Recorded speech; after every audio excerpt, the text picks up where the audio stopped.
Smart 24, driving business.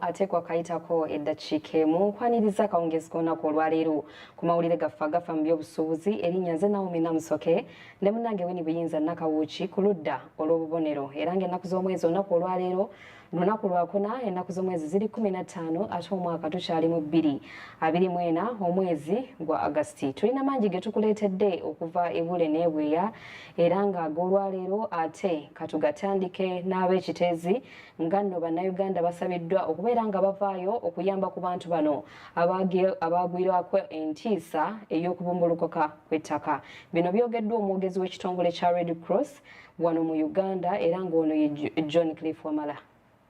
Wiiki ewedde buli muntu mu ggwanga yakereramu ntiisa oluvannyuma lw'akasasiro okubumbulukuka ekiteezi n'atta abantu abawerera ddala so nga n'abalala baafiiriwe byabwe omuli amayumba ebyo bye balunda n'ebirala bingi. Bizinesi z'abantu nnyingi nazo zaasaanawo olw'enjega eno nga n'abandi baasigala tebalina kigulira magala ddiba.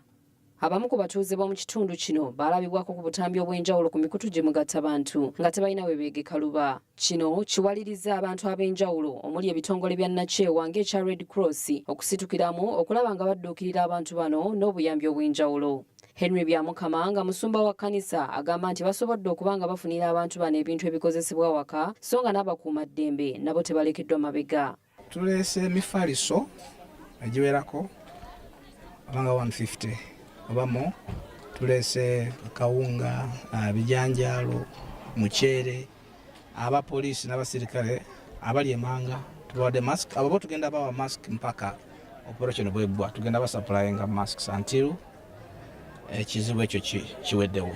Ayongeddeko nti kati kyetaagisa buli muntu okukwatagana ne gavumenti okulaba nga abantu bano bayambibwa. Ebintu bibaawo naye ndowooza nze ekikulu kiri nti tragedy bwebaawo oba crisis bwebaawo nti bwe tulaga nti tuli united nti twegasse wamu amaanyi nga abakulembeze gavumenti amakanisa emizigiti singa tujja ffenna ntibala united titujja kuwulira obulumi bwaki bw'ekizibu. Kati bangambye nti bizeemu okuyika ebirala kati wali wansi abantu bakyali wansi eyo bangi kati ng'ono sister olo sister ali wano ne family bali 7 bakazika mama waabwe kwegamba nga nolaba nti tutakudde just kantu katono. The issue is a very kintu kinene nnyo kizibu kinene kyetaaga okwegatta amaanyi. John Cliff Wamala nga wabyempuliziganya mu Red Cross ategeezezza ng'omuwendo gw'ababundabunda bwe gweyongedde okutuuka ku bantu 103. N'abantu 103 nga ku bano kubaddeko abasajja 30 abakyala 5 n'abaana 20 abali wansi w'emyaka 5 n'okukka wansi. Twebaza ofiisa Ssaabaminisita etukwasizaako ng'ekitongole okubeera nga tubeezawo abantu bano wamu n'ebitongole nga poliisi amagye ne KCCA. Eggulo ofiisa ya Ssaabaminisita abawadde emmere naffe ne tubawa ebintu eby'enkizo mu bulamu obwa bulijjo naye nga omanya ebintu bino tebiyinza kumala kuba obulamu abantu bano bwe baali babeeramu si bwe babeeramu naddala nga olaba weema yaffe zirimu weema embeera ya nkuba empewo nnyingi era nga bwe twasizidde okubeera nga tukuba omulanga eri abadduukirize bonna abasobola okubeera nga batukwasizaako kuba tetusobola kwemalirira. Mu abo nno mwe mwagidde omusumba Henry Byamukama era nga tumwebaza olunaku lw'eggulo yaleese bulangiti 10 n'aleeta n'obusawo bwa kawunga obusawo 10 okubeera nabo nga bugabibwa abantu n'aleeta ebijanjaalo ng'ate ne leero ayongedde n'aleeta bulangiti endala 50 ng'ate era ntegeezeddwa anumyeko ku ttuntu n'olunaku olw'enkya agenda kubeera ng'aleetera bano abantu bano ente basobole okuba nabo nga bafuna essuubi n'okumanya nti waliwo abafaako. Abantu be tulina wano be bantu ennyumba zaabwe zonna ezaayonooneka n'ebintu byabwe olw'okumbuluka kwa kasasiro. Agamba nti babadde tebannaddamu kuzuula muntu yenna afudde okuva ku bantu 22 abaali baalangirirwa. Twogerera wadde tebannabaawo mulambo mupya guzuulibwa okuva ku 22 gibadde kyaliwo naye nga si kuva ku Sunday kubanga jo enkuba yataataganyizaamuko naye nga ttiimu zikyagenda maaso ne weeti ezayongeddwako ate nga zigenda okwongerwako kubanga ekitundu ekyetaaga okubeera nga kiyikula kyali kinene naye nga ttiimu zikyali ku ground nga tukolera wamu ne poliisi bakyagenda maaso okubeera nga bayikula ekitundu ekyo obudde bukyali tumanyi obaoliawo bwe bunaazibira embeera enaba ekyuseemu nga waliwo abantu abazuuliddwayo. Abamu abafiiriddwako abaabwe babadde bali mu kiyongobero nga n'abasinga ku bano baweddemu essuubi. Omulundi gumu bwe guti benaleka mu nju mbu ngenze kola abadde wa 19. Abamu ku batuuze basobodde okunyumya ku mbeera gye basanze n'engeri gye basobola okusenga ekiteezi Lusanja. Abamu ku bano beemulugunya ku gavumenti lwa butakwasa nsonga yaabwe maanyi. Naomi Namusoki badde nga wona agamba ndi waggulu naye nga ndi wano kumpi na kinene ekirala ekyagala okugwa. Twabadde tukyebasa era nga luli lwakuba ekyalo likyagwa kiro. Saawa nga 10 kino kyagudde ku makya nagenza okulira nga mpulira n'enjija y'abaana kuba nabadde ninamu abaana 3 ne mbajjayo okudduka okukkira nga ndaba kitandise okukkira ntandika okuba enduulu. Tufuddeko jjukira kasasiro ye yabumbulukuse n'ayiikira abantu naye nga abantu baludde nga beekubira omulanga. Naye naffe tusaba buyambi kubanga 3 phase ate gye emiti gyasimbibwawo nga ffe already amayumba gamaze okuzimbibwa. Gaali gazimbiddwa gano agenda emabega. Naye bajja ne bagalambula naye tetuyambiddwa bajja ne bagatunulako ne batambula ne bagenda. Naye kati ekiro kyakeesezza olwaleero go gaayase nnyo ne gatandika okwakira waggulu kwaga amabaati. Naye abawumeme tusaba buyambi bwabwe kubanga ffe tuli mu kutya. Ffe n'amayumba tetwagasuzeemu twagadduseemu. Ekiyinza okudda era essaawa yonna tomanya bulabe kwe buva naye singa bagatadde ne bajjako amabaati just amabaati gano ge galeeta ekizibu agaava eyo kibuyaga yagaleeta okuva eri ne gajja gakwata okwo naye essaawa yonna waya bwekutuka eyinza okukola ki abaana bayinza ogirirako abantu bonna. Agafa Mu By'Obusuubuzi. Kale ate awamu n'emboozi eyo katweyongere mu maaso era nga gavumenti okuyita mu ofiisi y'ensonga z'amawanga agali mu mukago ogwa East African Community olunaku olwaleero ate basazeewo ne batwala abayizi ab'olulimi Oluswayiri abawerera ddala 7 mu ggwanga erya Tanzania. Bano bagamba kino kyakwongera okunyweza eby'ensuubulagana wakati w'amawanga agali mu mukago ogwa East African Community nga gakozesa olulimi lumu. Tuyategeezezza nti Oluswayiri lukyaganya okwettanirwa mu Uganda kyokka nga amawanga amalala mu East African Community kugalukozesa n'olwekyo bateekeddwa okuteekawo akakiiko k'Oluswayiri kayambeko okutumbula olulimi luno mu ggwanga. Ate naddala Uganda mu kintu kya Oluswayiri Uganda yo balowooza nti Oluswayiri lwazaalibwa Tanzania ne lukulira e Kenya ne lufiira e Uganda ate ne luzuukira e Congo ne Rwanda ne Burundi. Kati naffe tetwagala kubeera n'ekifu kubanga kituyamba nnyo bwe tubanga tugenda kusuubula ng'oggyeko abazungu booda ze baatuteerako Bannafrika baali bamu. Ate Oluswayiri luno lulimi lwa Africa, lulimi lw'abantu. Akakiiko akagatta amawanga ga East Africa ka East African Community kasalawo nti buli ggwanga eriri wansi waako liteekawo akakiiko k'olulimi Oluswayiri wabula nga Uganda yo tennaba kuteeka mu nkola bw'ogeraageranya n'amawanga amalala. Bano gavumenti okuyita mu minisitule y'ensonga z'omukago gwa East Africa wamu n'ekibiina kya NRM batandise kaweefube w'okwagazisa olulimi luno mu bantu. James Magoda minisita omubeezi w'ensonga z'amawanga agali mu mukago gwa East Africa ng'akiikiridde Right Honorable Rebecca Kadaga wabadde ayogerako eri bannamawulire ategeezezza nga bwe baatandika okuyigiriza bannayuganda Oluswayiri nga betwogerera abalusomye basukka mu 7. The Swahili learners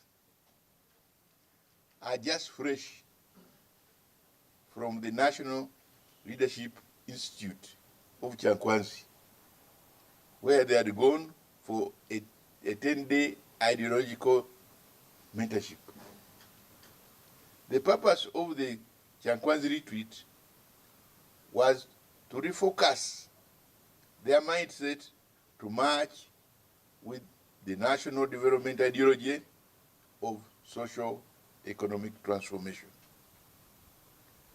Our focus is to train a whole cadre who doesn't only end at speaking Kiswahili, but also one who can meaningfully contribute to national development. Ono agamba bannayuganda kati balina okwettanira olulimi luno wadde nga abamu babadde bakyalina endowooza nti lukozesebwa mu bumenyi bw'amateeka. What you are calling political education, that's part of the reason why we do it, is to begin to acclimatize our people, to know the beginnings of things. Where are those things which are coming up from?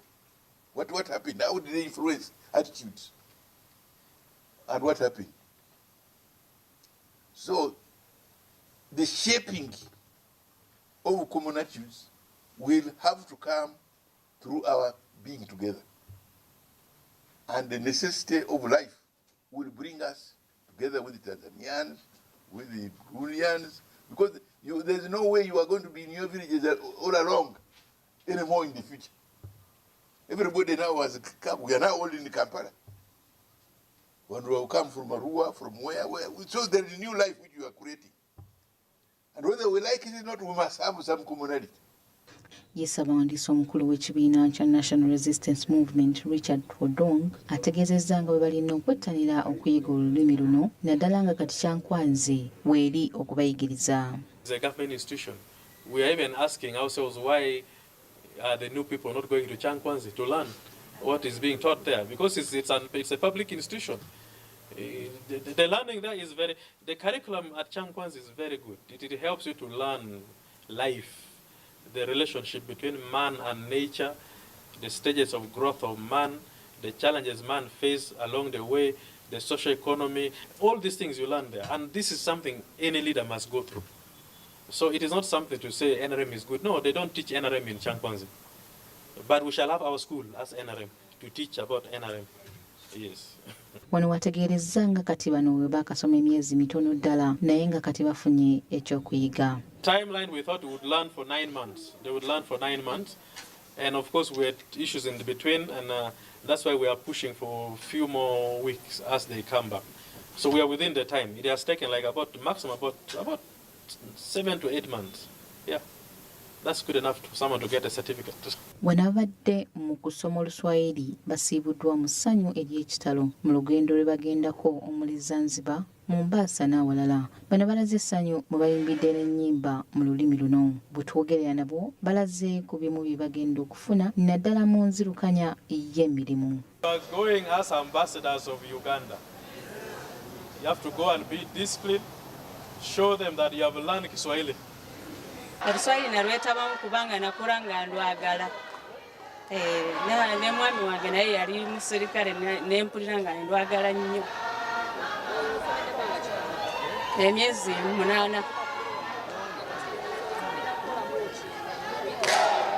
Nsuubira okutambulamu okwo nga ffe abakozi abalina emirimu ne tugenda mu mawanga agakozesa olulimi olwo ne tusobola kwogera nabo bizinesi zaffe ne zitambula bulungi. Mwanafunzi wa lugha ya Kiswahili Secretariat, tunaenda kwa ziara Tanzania. Tutaanzia Arusha, Zanzibar, twende paka Dar es Salaam, alafu turudi Arusha. Sasa ziara hii itakuwa kwa ya siku 7. Siku 7 kama Waswahili. Waswahili! Waswahili mupo? Hadhina? Haya basi. Jina langu naitwa Mike Arereng, ni mwalimu wa lugha ya Kiswahili katika makao makuu ya chama cha NRM. Leo ni siku ya kuvunja daftari ya kihistoria, kwani wanafunzi ambao wamekuwa wakijifunza lugha ya Kiswahili kwa tokea mwezi wa Septemba mwaka jana, leo tunamshukuru kwanza Rais Yoweri Kaguta Museveni kwa kuweza kudhamini safari hii kuelekea nchini Tanzania, ambako ndiko lugha ya Kiswahili kilianzia huko Zanzibar.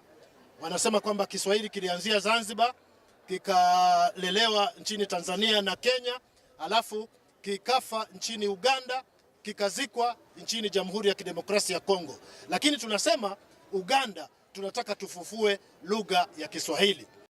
Kiswahili hoye! Viva Kiswahili! Viva! Wanafunzi hoye! Hoye! Asanteni sana. Samlanifa namwe Mtumba, Agafa Mu By'Obusuubuzi. Kale ate bannaffe bwe batyo bwe balabise gavumenti ate eyongezaayo kaweefube ow'okuzza obuto endagamuntu nga bwe yali etegese omwaka guno era nga bino minisita omubeezi ow'ensonga ez'omunda mu ggwanga yabitegeezezza akakiiko ka paalamenti ak'ensonga z'omunda mu ggwanga oba akayite aka Defence and Internal Affairs Committee. Minisita David Muhoozi ategeezezza nti gavumenti ekeereyeemu naddala okumaliriza ebyo byonna ebyali byagaana okuggwaawo nga muno mukyalimu emirimu mingi egirina okuba nga gikolebwa. Sabiti ewedde ekitongole ekivunaanyizibwa ku ndagamuntu ekyanirwa kyategeeza nga ndagamuntu ezisoba mu bukadde 15.8 we zigenda okuggwaako omwaka guno era ng'okuzza endagamuntu buto kwali kwa kutandika mu Juni w'omwaka guno. Wabula gavumenti ezze eyongezaayo kaweefube ono ng'olunaku olwaleero minisita David Muhoozi ategeezezza nayo kwongezeddwayo omwaka omulala mulamba nga gavumenti weemaliriza ebyo byonna ebyetaagisibwa. Business continues.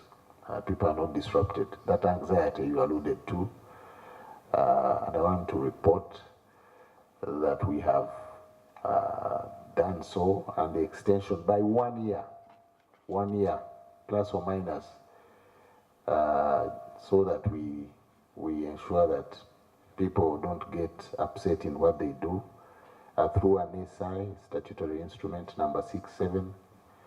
Amendment number 2, Regulations 2024, was published on Monday in the Gazette.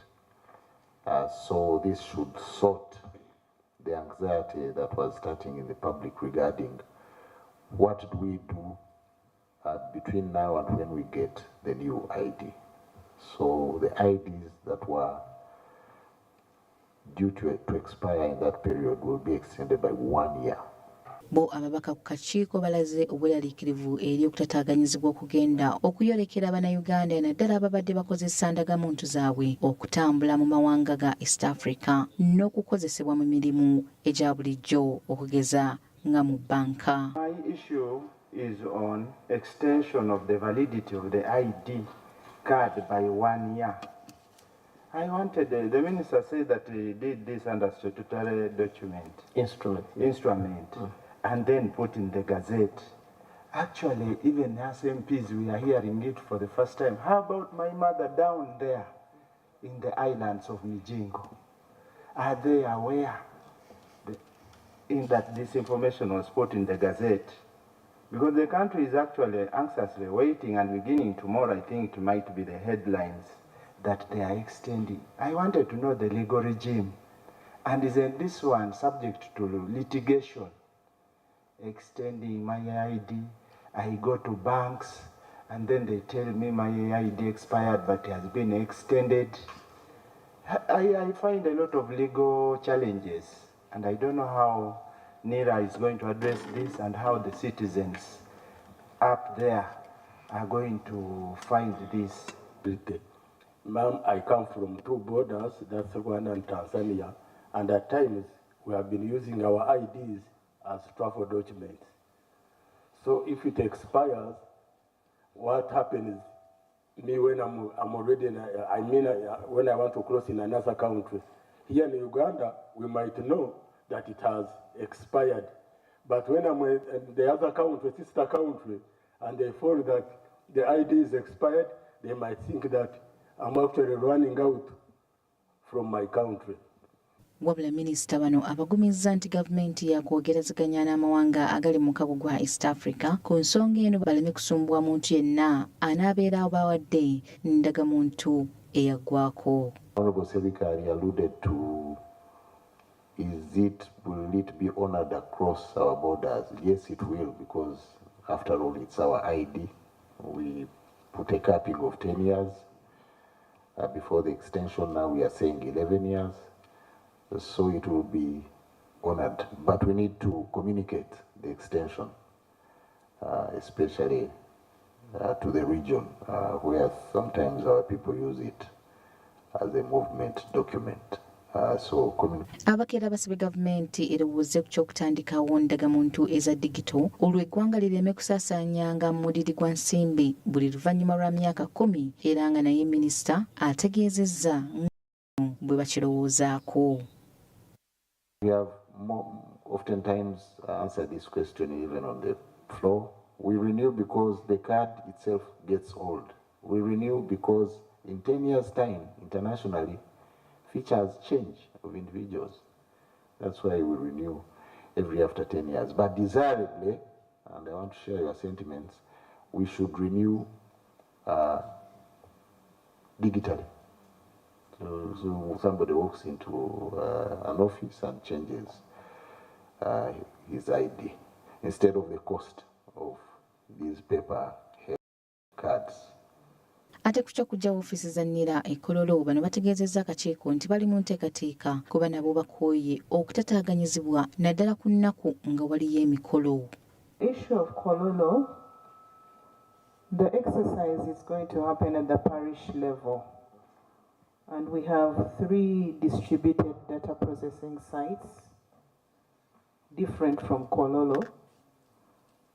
So in essence, even if there was a function at Kololo, work will continue from the other processing sites that we have been given for this exercise.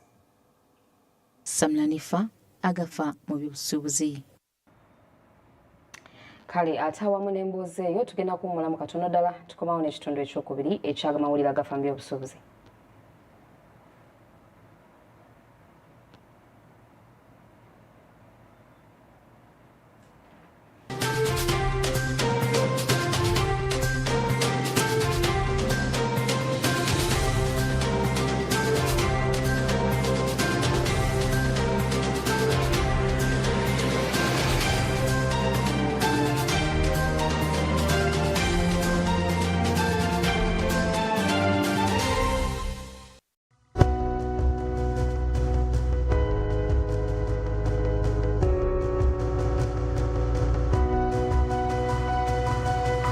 Smart 24, driving business.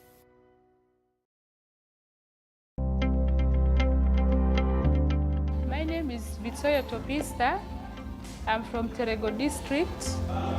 I'm a mother of 1 child. I deal in salon business, and most of my customers are from the camp, refugee camp, and the host communities. The business has taken 3 years. I got to know about Grow when they were doing their launching in Arua, West Nile. I reached here and the training started so marvelous. The new things that I picked in the training, there are so many new skills that they taught us. They took us through different kinds of hairstyles, how to plant hair. Those days I used to plant it anyhowly, and styling was a problem to me, but this time I'm able to plant different kind of hair styles and also making the designs. Coming to the equipment, basically I didn't even know more about this equipment, the head dryers. I myself, I don't have it in my salon, but reaching here, I was able to see head dryers in salon, and I was able to operate. Through my instructors, they trained us on how to start and to switch it off. I'd like to thank the government, more especially the Ministry for Gender, Labor and Social Development, for giving us this support. The GROW project has actually helped us a lot, and we're here to benefit more. GROW, generating growth opportunities and productivity for women enterprises. 6 laps to go. Can he produce his best form of the season and take the gold?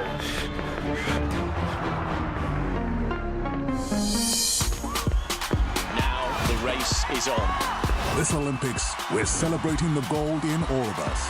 It is impossible to quantify the excitement at the moment. Stay connected to Go TV to watch our athletes go for gold in the Paris 2024 Olympics. Only on SuperSport. Go TV. Love it.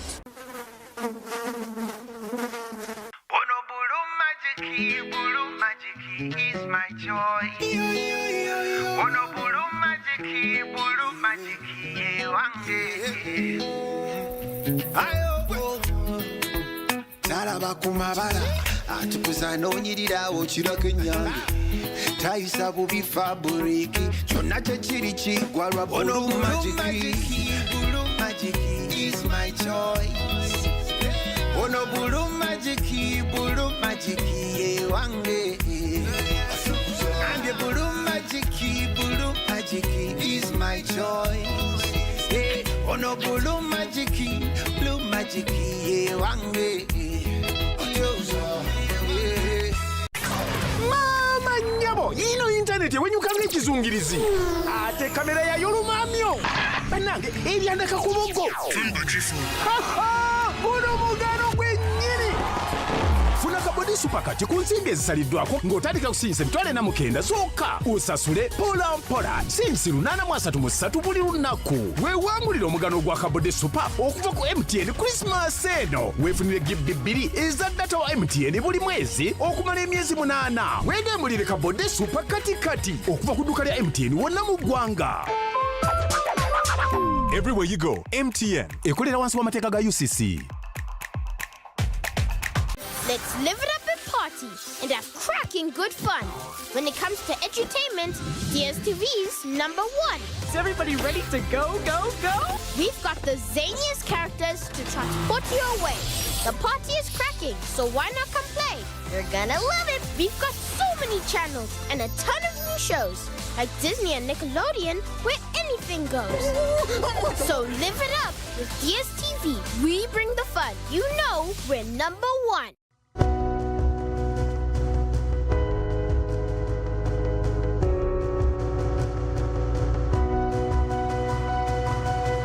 Smart 24, driving business.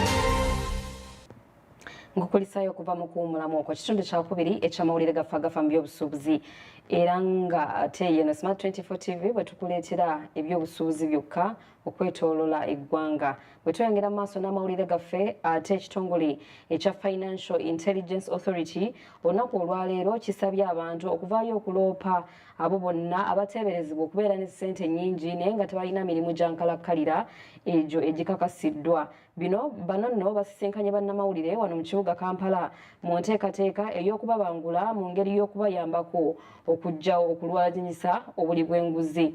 Bano bagamba nti waliwo abavujjirizi b'ensimbi okuva ebweru w'eggwanga abateekamu abantu ssente ate oluvannyuma ne babalagira okubeera nga bavaayo batandike okwekalakaasa.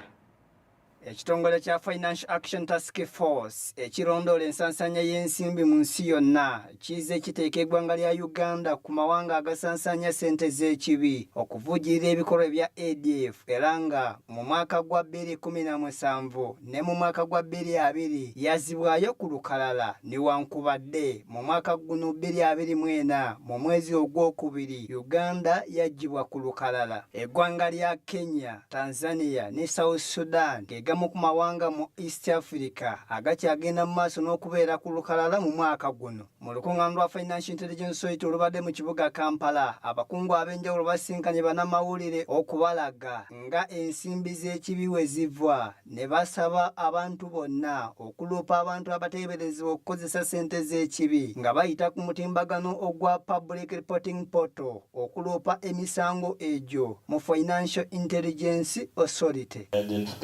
The proceeds of crime, exposed predicate offences such as corruption, human trafficking, counterfeiting, tax evasion, wildlife trafficking, among others, some of which have led to further investigation, prosecution, adjudication, conviction of perpetrators.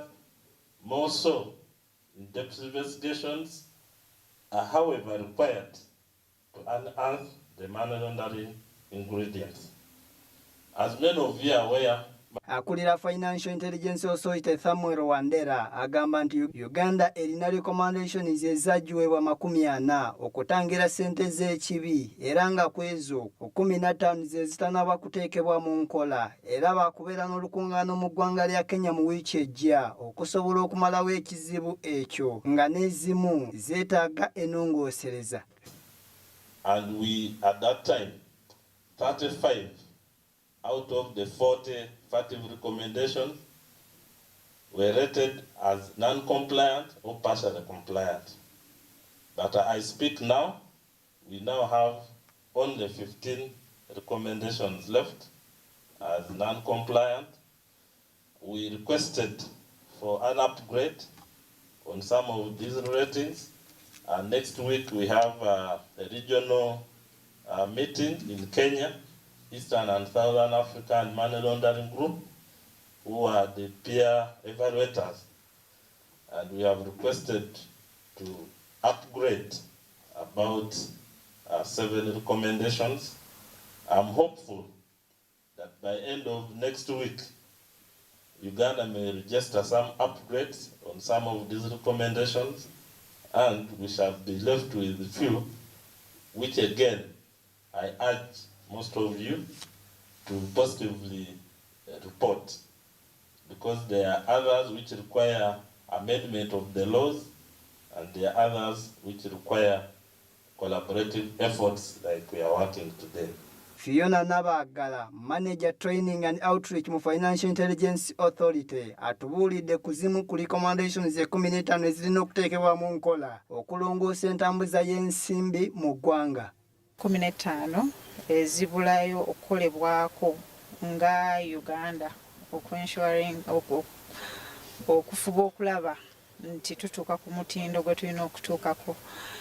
Ezimu ku zo ekwata ku obuvunaanyizibwa obuliwo okulaba nti abantu abadiringa mu virtual assets, cryptocurrency, nti waliwo enkolagana n'abantu abo mu ngeri y'okulaba nti emirimu bagitambuza mu ngeri erabibwa nti waliwo kalabalabawo emirimu gye bakola n'okwekenneenya mu ngeri y'okukebera nti buvune ki emirimu gino gye gireeta ku ggwanga bw'abaawo nti gino emirimu gisobola okuleeta ssente embi, ssente z'ekibi mu ggwanga. Bwe ziba gisobola okuleeta ssente z'ekibi, ki abali mu mirimu gino kye basobola okukola okugezaako okulaba nti balongoosa entambuza y'essente mu bulambulukufu nga tewali kwekweka kwonna, kubanga abakuusa ba ssente beesigama nnyo mu kwekweka, ate enkola ya bizinesi eno erimu okwekweka nti tekuwa mannya ga. Ye Afande Kituuma Lusoke, omwogezi wa poliisi mu ggwanga, ategeezezza nga batandise okusomesa abakuumaddembe mu nsonga z'essente z'ekibi okusobola okwata abo abeenyigiramu. Wabula basanze ekizibu eky'okufuna obujulizi obumala y'ensonga lwaki bakwataganye ne Financial Intelligence Authority okufuna obujulizi obumala. Yo omunene nnyo gwa intelligence, then fenga police n'ebitongole ebirala awo ne tukwasa etteeka. So of course ng'etteeka engeri gye liriwo kati awo kiba kisinziira ku musango oguba gukoze eki guziddwa, kubanga emisango gyo mingi siyinza gimenya n'engimalayo, emisango mingi nnyo mu gundi. Naye poliisi is the lead agency mu kunoonyereza emisango egyo, era bwe gibaawo then omuntu ne tukola ki, ne tumutwala mu kkooti. Oluzo waliwo n'ekintu ekirala era nakyo Idi akyogeddeko kye bayita responsible persons. Kati responsible persons kitegeeza nti abantu abalina omulimu ogw'okukola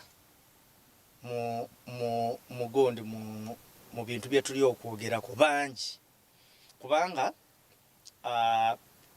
omuntu bw'amala okufuna ssente mu bukujjukujju, maybe oluusi nga ziyise okuva mu mawanga amalala baziwayarinze, tutera okukozesa ekigambo wayaring. essente ezo zituukira mu bintu bingi then n'ekirala zimala ne zitwalibwa ne zikola mu misango mingi emirala kyova olaba mu tteeka eryo bw'oligendamu mujja kulaba ekintu kye bayita predicate offences so kati ffe tufuna intelligence tugikozesa ne tunoonyereza ku bantu abo. Samuel Kirimunda, Kurasma 24 TV, Agafa Mu By'Obusuubuzi. Ate Ssaabaminisita wa Uganda, Right Honourable Robina Nabanja, olunaku lw'eggulo yasisinkanye His Excellency Sam Nsokane okuva mu ggwanga erya Lesotho okuteesa ku ky'okunyweza bizinensi wakati w'amawanga gano gombi. Olukiiko luno lwabadde ku ofiisi ya Ssaabaminisita wano mu kibuga Kampala era nga lwetabiddwamu baminisita bangi abawerako. Mu lukiiko Nabanja yategeezezza nti Uganda n'Obwakabaka bwa Lesotho balina bingi bye bafaanaganya ekiraga obwetaavu bw'okukwatagana era yakikaatirizza nti Uganda egenda kuwagira mu Lesotho mu nsonga z'enkulaakulana. Ono ayongedde okutangaaza ku by'obulimi nga y'emu ku mpagi y'enkulaakulana mu ggwanga.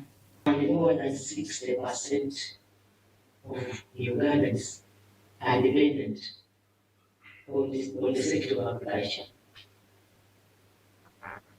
And of course, we meet our demands here in the country. To meet our demands. And of course, we need to, for example, have markets for products in other African countries. So, our partnership can go a long way to assist Uganda to have markets for our products. For example, Uganda produces 4.5 million liters for milk, and the president was told you. Yes. Yes. And this capacity is on rise. Now, internal consumption is only 800 million liters per annum. So we have surplus. We can have cooperation along those lines. Uganda has also developed capacity of our scientists who can be of great value to train agriculture scientists in research. Can also have a little cooperation. Ssaabaminisita agamba nti gavumenti ya Uganda efunye enkulaakulana ey'amaanyi mu kutumbula enkola y'obuweereza eri abantu ng'eyita mu nteekateeka nga National Development Plan ne Vision 2040. Agaddako nti enkola zino ziyambye Uganda mu kussa mu nkola enteekateeka ezigendererwamu okutumbula emirimu gya gavumenti. 2040. These frameworks have guided us in the implementation of programs aimed at enhancing the efficiency, transparency, and accountability of our public services. However, we recognize that there is always room for improvement, and that we can learn much from our brothers and sisters from Lesotho. Now that you are here, I'm also told that Lesotho has implemented a strong public sector reform, particularly in areas such as e-governance, decentralization, capacity building, and I believe your initiative on your innovation approaches to deliver service delivery can as well be of great value to Uganda. There is room. We are also trying reform here. After so many years, we had an earlier reform. Now this is a second reform. Would really be happy to see the reform you have undertaken in the Kingdom of Lesotho, and we exchange ideas and cross-fertilize each other so that we remain relevant and able to provide the services for our people, for the development of our two peoples, even now in the bigger spirit of the Pan-African unity. Sam Nsokane Matekane, Ssaabaminisita okuva mu Lesotho, yeebazizza Uganda olw'okumusembeza era n'asuubira okwongera okukwatagana n'abasuubuzi mu Lesotho okujja bakole mu Uganda. We have a lot to learn from Uganda as we seek to strengthen the bonds of friendship within a more structured, strong framework of partnership between our two countries. The key sectors we are particularly interested in are the following: food and livestock production, skills development, particularly establishment of medical training institutions and technical training institutions, capacity building and collaboration in the security sectors, enhancing government service delivery and public sector reform. Olukiiko lwetabiddwamu baminisita abakozi ab'ekikugu nga bakulembeddwamu omuwandiisi w'enkalakkalira mu ofiisi ya Ssaabaminisita Danstan Balaba n'abalala. Oluvannyuma Nabbanja aweereddwa ekyambalo kya Lesotho ng'akabonero k'enkolagana ey'awamu. Samnanifa Samuel Kirumunda, Agafa Mu By'Obusuubuzi. Nga bw'eri enkola yaffe ateeke kaseera mbeere nga nkutwalako mu kampuni ez'enjawulo tulabe olunaku olwaleero bwe zitunze emigabo gyazo, so naawe osobola okubeera nga ate oteekayo ensimbi. Tulina kampuni nnyingi ez'enjawulo ze tukuleetedde era nga tutunuulira bannaffe aba Airtel olwaleero bagula ku nnusu 7 bate nga Bank of Baroda Uganda yo egula nnusu 2. Bannaffe aba Centum olwaleero basseemu katono n'obutuntundu 11 nga bagula 241 ate nga yo DFCU Bank Uganda egula nnusu 225. British American Tobacco egula ku mutwalo gumu n'ekitundu ate nga yo Equity Bank Limited olunaku olwaleero esse ng'eri ku 1,154. East African Breweries Limited eri ku 4,415 ate nga yo Jubilee Holdings eri ku egula 4,393. Kenya Airways olwaleero esseemu katono ddala era ng'egula 110 n'obutuntundu 53 ate nga yo MTN Uganda eri ku 173 nayo olwaleero eyongedde okubeera ng'ekka. KCB Bank nayo esse ng'egula 864 n'obutuntundu 36 ate nga yo Nick Insurance Corporation eri ku nnusu 5 ng'eraga yasigadde nga bwe yabadde olunaku olw'eggulo. Nation Media Group olwaleero egula 428 so nga Stanbic Bank Uganda eguli ku 38 n'obutuntundu 5. New Vision Limited esigadde nga bwe yabadde olunaku olw'eggulo egula 153 ate nga ne bannaffe aba Quality Chemicals Limited bagula nnusu 56. Uganda Clays Limited egula nnusu 10 n'obutuntundu 7 ate nga ne bannaffe aba Umeme bali ku siringi 435. Emigabo gyaffe bwe gityo bwe gifaananye akawungezi k'olunaku olwaleero. Katoyongereyo mawulire gaffe amalala era nga Uganda kati yeetaaga enkolagana ey'awamu ssaako n'akatale ak'awamu okusobola okutumbula ebyenfuna by'eggwanga. Bino nno byabadde mu nsisinkano n'omukulembeze w'eggwanga lya Uganda wamu ne kabaka wa Eswatini ono ng'ali ku bugenyi mu Uganda obw'ennaku 3.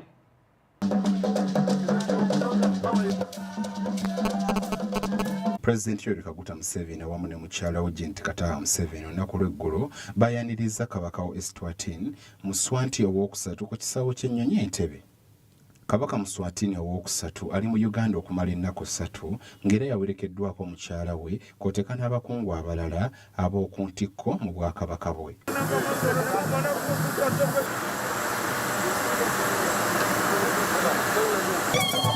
Mu kukubaganya ebirowoozo kwe babaddemu, omukulembeze w'eggwanga Yoweri Kaguta Museveni yalaze nti Africa ezze ekulaakulana kuva mu mwaka gwa 1960 ng'abadde musaale nnyo mu nkulaakulana eno. Ono era yakaatiriza obwetaavu bw'amawanga ga Africa okufuna obutale obunene okusobola okulinnyisa ebyenfuna byago, n'alaga nti Uganda erina abantu abasoba mu bukadde 46 naye akatale tekamala. Omukulembeze yagambye nti obuwanguzi bwa Africa buli mu kugatta butale mu ssemazinga yonna okufaananako mu ngeri nga Amerika gye bakolamu enkola yaabwe.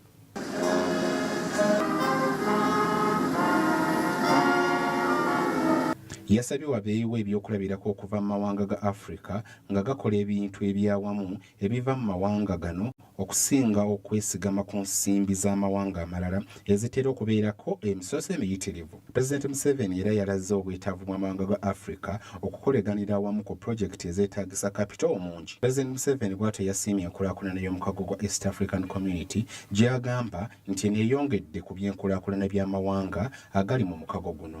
Mu kuteesa kwe, Kabaka Muswatini owokusatu yalaze obwetaavu obwa Uganda ne Eswatini okuteekawo emikutu gy'empuliziganya okusobola okutumbula eby'empuliziganya mu mawanga gombi. Ono era yagasseeko nti amawanga ga Africa galina okukolera awamu okusobola okweŋŋanga ebizibu bye basanga gamba ng'okutondawo emirimu, ebyenjigiriza n'okutumbula sayansi ne tekinologiya. Ono era yategeezezza nti Africa erina ebyobugagga bingi nnyo eby'omu ttaka newankubadde wakyaliwo ebisoomooza ebyetaaga okugonjoolwa.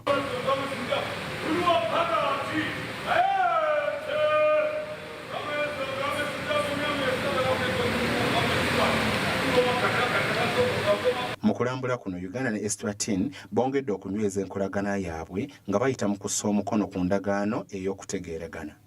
Endagaano eno eteereddwako omukono Minisita wa Uganda ow'ensonga z'ebweru Henry Okello Oryem kw'oteeka ne Minisita wa Eswatini avunaanyizibwa ku nsonga z'ebweru n'enkolagana y'amawanga ag'ebweru mu nsi ya Eswatini.